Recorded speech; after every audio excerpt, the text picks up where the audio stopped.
Hey guys, this is Miss Humphrey again. Today we're going to quickly talk about using different library resources, and this is going to be everything that you need to help you along with your NHD research process and to make it be a success. So let's walk through these different resources. We'll talk about Google Scholar really quickly. I'm going to include a Boolean operators cheat sheet for you that's going to be really helpful, and that cheat sheet can be applied to not just Google Scholar, but any database that you're using. We'll talk about Bentonville Public Library student resources. We're going to talk about the NHD resources list, and then we'll talk through a few reminders for NHD. So let's look at Google Scholar.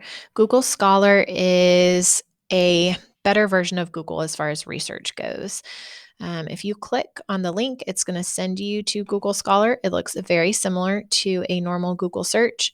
But if I type in some sort of search, like maybe I want to find all out about Freddie Mercury, I'm going to be given lots of different results that Google Scholar has already filtered for me. So I know that these are good, reliable sources. More likely than not, these have been formally published. They have been peer reviewed. So I don't have to go through the full evaluation process to evaluate whether this source is a good source or not. So Google Scholar is a great resource. You can also do an advanced search by clicking on the pancake menu here and then click on advanced search. So I can search for all the words, which is what the search bar automatically does. I can search for an exact phrase. I can search for maybe at least one of the words. So if I typed in Freddie Mercury, it's going to find anything that has to do with Freddie, as well as anything that has to do with Mercury. So if I search, I've got Mercury. Somewhere I'm sure there's going to be something about Freddie. So again, this is our using a Boolean operator, essentially. The other advanced search option that you have is searching, but without certain words. So maybe I want to search up anything that has to do with mercury, the substance, but I do not want it to include anything that has to do with Freddie Mercury. If I search that way, it'll make sure that I come up with results that only have to do with the substance, not about Freddie Mercury. And this little dash here, by putting this little dash in front of that word, it makes sure that it filters all of the results accordingly. So let's talk about the Boolean operators really quickly, since we just kind of looked at some of those. This is your cheat sheet. There are 4 different really great, easy to use Boolean operators. One of them is when you use double quotation marks. If you want to search for something in a specific order. So, for example, here, if I wanted to search for climate change and I want climate change to show up in all the articles, I don't want just climate and I don't want just change. I want climate change together in that order. I would put quotation marks around that phrase. That means that Google Scholar or any other database I'm using is going to find only results that have that phrase together. Okay, the other thing that you can do is you can use operators like or, and not, which will help guide you. So you could say this or that. You don't necessarily have to put it in quotation marks, but you can if there's a phrase that you want. So maybe I want climate or change. A lot of times they're going to come up with climate change, but they'll also come up with maybe just change or just climate, because that's what I told Google Scholar to do. Look for any of these things. The other thing that you can use is something that's called the pipe within searching. It's this long bar here. So for this example, Google Scholar and other databases don't necessarily recognize synonyms. So if you say, I'm looking for a heart attack, but maybe you're also looking for anything that has to do with a heart attack, including the synonym for heart attack in scientific terms, Google Scholar doesn't know unless you tell it. So maybe I'm looking for heart attack, but I'll also accept the scientific term for a heart attack because it's the same thing. So if I'm looking up for any of those things, looking at this example, if I type it in this specific way, it's going to look for any of these possible combinations because they are all acceptable. And then lastly, I kind of showed you how to do this. If you want to search for something, but you want to make sure that the search excludes a specific word or phrase, you want to put the negative sign in front of it, that dash sign in front of it. So maybe I'm looking for things that have to do with climate, but I don't want anything that has to do with climate change. I just want to look up stuff about climate. So I would type in climate and then dash change because I don't want any articles to pop up that have that word in it. And I've got results that have to do with climate. Okay, so next is your Bentonville Public Student Resources that is available through Bentonville Public Library for us for free. And if you click on this link, it is going to send you to the student portal. To get here from the beginning, if you go to the Bentonville Public Library's page, there's a little tab up here at the top that says Student Portal. If you click on that and click your grade, this is the same thing. So there are a handful of resources that are super valuable for you for National History Day more than anything else. The first one that we're going to look at is called eLibrary, which is also ProQuest, which is a database that a lot of college students use and high schoolers. And so it will take you here.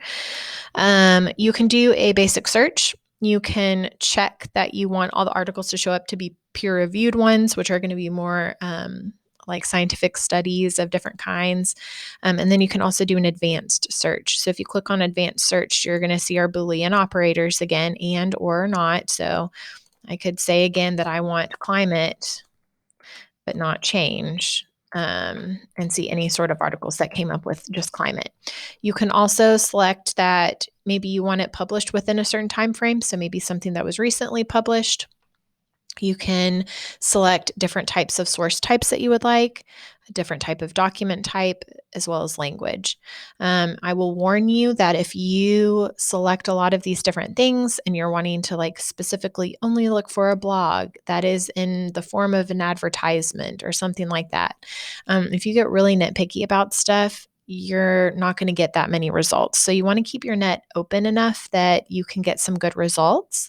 Don't get too nitpicky here. So that's ProQuest. The next one that we want to look at is the Encyclopedia of Arkansas. And that is just a little bit down. So if we click Encyclopedia of Arkansas, it's going to send you here. And you can browse. They have all sorts of different media, and media is going to be videos, audio clips, documents like maps, like images of maps or photographs. It's going to be things like that. You can just do a general search. Again, you're going to see all the different ways that you can kind of search here, optional filters, and you type your keyword there. The next one we want to look at is FactSite, which is the Lincoln Library Online, and that's just below the Encyclopedia of Arkansas. This one is going to require that you enter your Bentonville Public Library card number.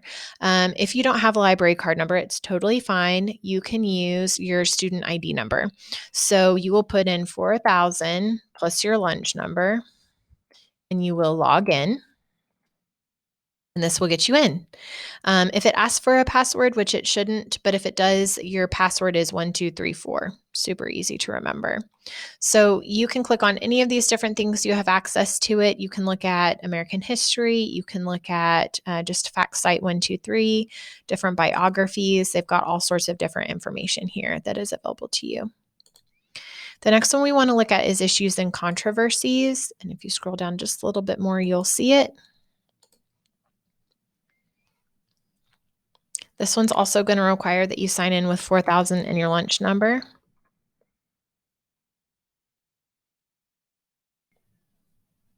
Once you get in, it has all sorts of different resources available to you. A lot of these topics are going to be things that are fairly controversial. So this is issues and controversies. It's all about stuff that is an issue or is some sort of controversy of some kind.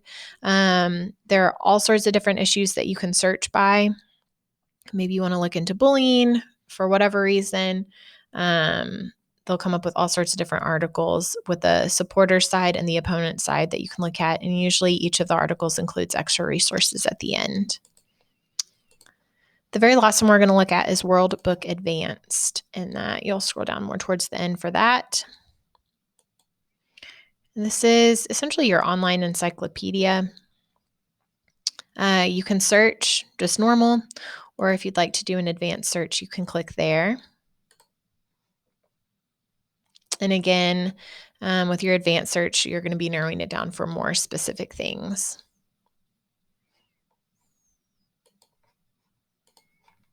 So those are our Bentonville Public Library resources. I think you'll find that that eLibrary ProQuest is going to cast the largest net for you and covers all sorts of topics, whereas these are a little bit more specific to different areas or different aspects.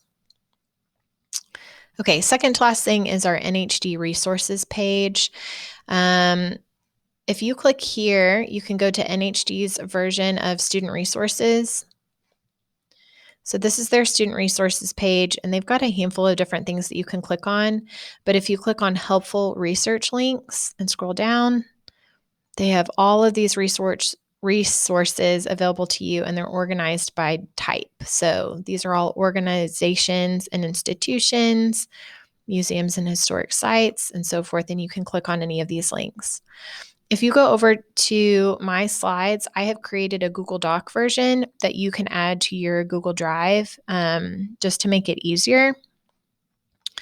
So this is the table of contents. If you know I want stuff about women's history, you can click here and it'll send you straight to that list a little bit faster.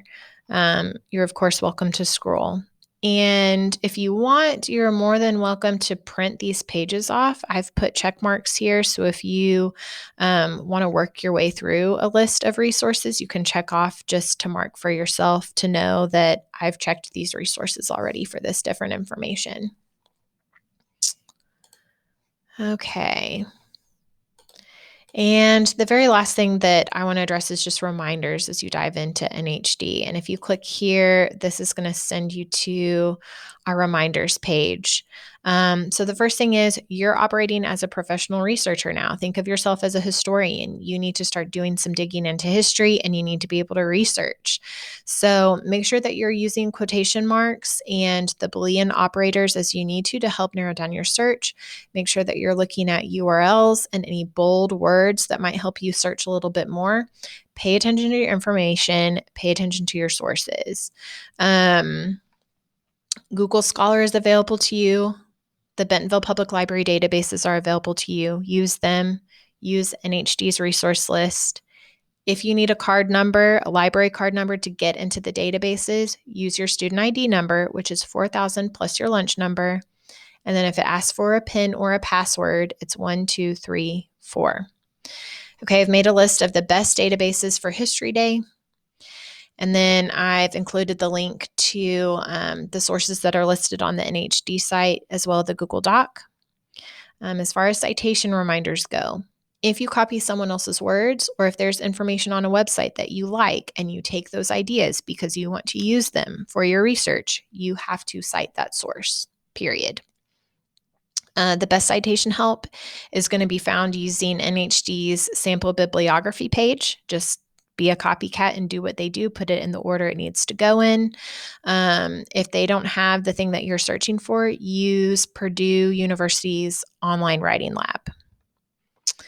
And then, as always, if you need help, you are welcome to visit the library at any time. You can email me at any time. I'm here every morning by 7:45 a.m. Usually the library closes around 4, but if you want me to stick around a little bit longer to help you, just let me know. I will include the link to the request form here, but you can also find it at the end of the slideshow. So you've got this. You're going to do great. If you feel like you don't got it, or if you need help, I'm available to you anytime that you need me. So happy researching.